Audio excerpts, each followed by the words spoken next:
Assalamualaikum warahmatullahi wabarakatuh. Alhamdulillahirabbil alamin. Asyhadu an la ilaha illallah wahdahu la syarikalah takriran bihi wa tauhidan wa asyhadu anna Muhammadan abduhu wa rasuluhu amma ba'd.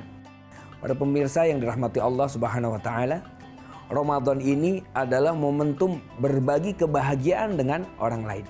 Rasulullah SAW itu adalah orang yang paling dermawan, Masya Allah. Sampai-sampai dalam hadis dikatakan kedermawanan Rasulullah itu diibaratkan bagaikan angin yang pelan berhembus terus-menerus.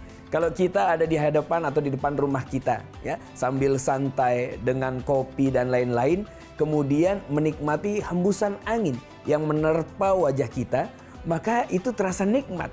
Nah, seperti itulah gambaran Rasulullah. Rasulullah itu orang yang paling dermawan, sampai-sampai diibaratkan bagaikan angin yang berhembus, yang nikmat, yang membawa kebahagiaan bagi orang lain. Bulan Ramadan ini, bulan yang penuh kebahagiaan, penuh keberkahan, maka manfaatkan. Untuk apa? Untuk memberikan atau membagikan sedekah terbaik kita kepada sesama, kepada orang-orang di sekeliling kita. Coba, di bulan Ramadan biasanya orang akan mencari siapapun untuk dia sedekahi.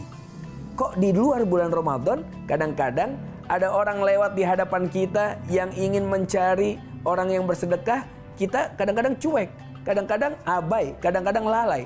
Tetapi di bulan Ramadan sensitivitas kan makin tinggi, ya. Terkadang keluar rumah kita cari, mana ini, mohon maaf, tukang sampah misalnya, mana ini, mohon maaf, tukang sapu jalan misalnya, mana ini yang kemudian ingin kita berikan sedekah.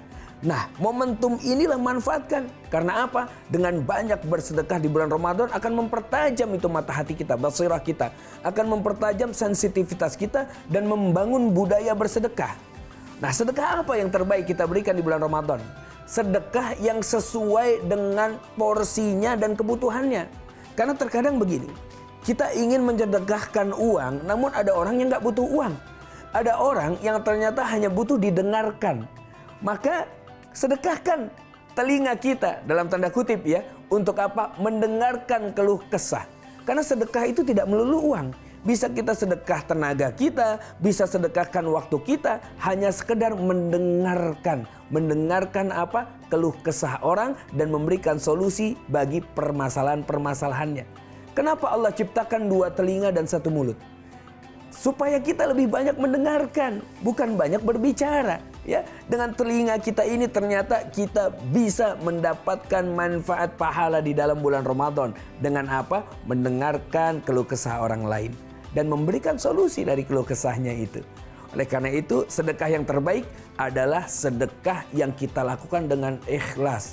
Tapi kalau bisa dengan materi, itu jauh juga lebih baik. Karena apa? Kami yakin, apalagi di zaman sekarang ini, di era-era setelah kita melalui pandemi ini, maka orang akan banyak yang lebih membutuhkan. Nah, karena itu, orang Islam itu harus kuat, siap, dan bahkan apa? Kalau bisa kaya. Dengan kekayaan dan harta yang kita miliki, kita bisa kemudian membantu banyak orang. Meningkatkan hajat hidup orang banyak. Dengan apa? Dengan harta yang kita miliki. Di momentum Ramadan ini, jadikanlah bulan Ramadan ini bulan bagi kita untuk berbagi. Pada saat kita mengeluarkan harta kita, akan ada rasa bahagia di dalam diri kita. Bahagia melihat senyum orang lain. Bahagia melihat sambutan orang lain. Ya, bahagia melihat apa? Melihat kadang-kadang tangisan bahagia dari orang lain itu. Karena kata Allah apa? Wasari'u ila magfiratin min rabbikum wa jannatin arduhas samawati wal ardu u'iddat lil muttaqin. Kata Allah, dan bersegeralah kalian kepada magfirahku, ampunanku, dan juga surgaku yang luasnya bagaikan langit dengan bumi, diperuntukkan khusus bagi orang-orang yang bertakwa, kata Allah. Yang bertakwa yang bagaimana ya Allah? Ternyata kalimatnya dimulai dengan alladzina yunfikuna fis sarai wad dara ila akhir ayat. Yaitu orang-orang yang menginfakkan hartanya baik dalam keadaan lapang maupun dalam keadaan sempit. Wassalamualaikum warahmatullahi wabarakatuh.